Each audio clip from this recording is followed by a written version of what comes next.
أنا قوي أنا سويسرلاند كام كجرا بيسوي على يوتر العكن أنا قوي مركا العكس ويربطها لكن قوي دار العكسين من ربطاني دبعتها يستي قوي ما وش وحقنا سويس كلبي قاتل وحقنا شرب كلبي كلي قاتل أنا العك ما يستي وعم يستي قربلي ترى بس أنا شرب الكوس على أنا وحبي أوي hooyaday waxay u tiri inta noloshaada kadib waxaan ku maagaagay war adaa ku weydiiyey ani xaggee lacagta ka keenaya anigu miyaa silkayga miyaa u gadaadee ma awoodin walaalileyga waxaan ka fikiray isaa jarbalka ugu laabala nolosha meesha ka bilaabi lahaa hadday iga dhaxayso hooyaday aniga waxaa u oynaya maanta wiilkayga dee waxaa u oynaya dhibkiisa sheegaya oo wiilkayga wuu kula tahay wiilkayga oo dhibaataysan ama gabadheeda dhib haysto inaan ku dhigi lahaani hooyaday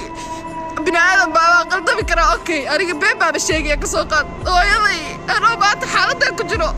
إن السوشيال ميديا يسافر ستحق مية ولا ضايع يديك أنا عايز يتعش هاي نو أبا هيود أنتي بيتري بين بيك شيك ده بيعتري جد بيجو حريتري وحيتري بيوسق الله يقول شو بتي وحيربتك هذا الشيء ده تكون ويوكين reer walba markii la dhisayna dad bay daris bay leeyihiin dadka dad baa yaqaana waxaan ma fahamtay oo kula jooga maanta waxa dhacayo dad baa arkay markii mustaqbalka la weynaadana bir ka sheekeyn doona diyaada been sheega lacala markaa weynaado iraado aniga weligay dib ma arkin qof baa dhahay de adiga ka oo jirtay TikTok aniga ku aqaani aniga dariska kula qof baa jira de walaal ku yaqaan sax aabahay oo dhintay bay qabriga la soo baxdo hooyaday haday fiican tahay oo aniga qaldanay xataa lacala soomeen inay tiraadooyo waxaan dareemayaa inaa hooyalaana inay igu tiraado hooyada baade aniga qaladkayga waa qirtaa aniga hooyaday waa ogahay wax kasta haday igu samayso aniga waa hooyaday dee cidna ima bedelayso booskeedana qofna ma ii geli karo hooyo kalena ma lihi mana helayo aabahay sida u jeclahay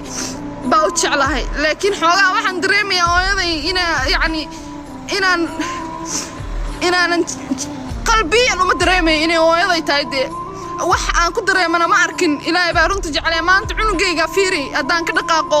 oo noloshayda raacdo dee ma ii noqonaysa birito la qiil cunugayga gaal baa qaatay gaalka waa inaad dadaashid dee walaal waa inaad ka soo cesho wax kaliya ooga daba ordaya waa inaan sidaydoo kale aysan ku dhicin walaalle maanta hadday dhibaato yeesato aniga meel iyo qofaa u sheegay dhibkayga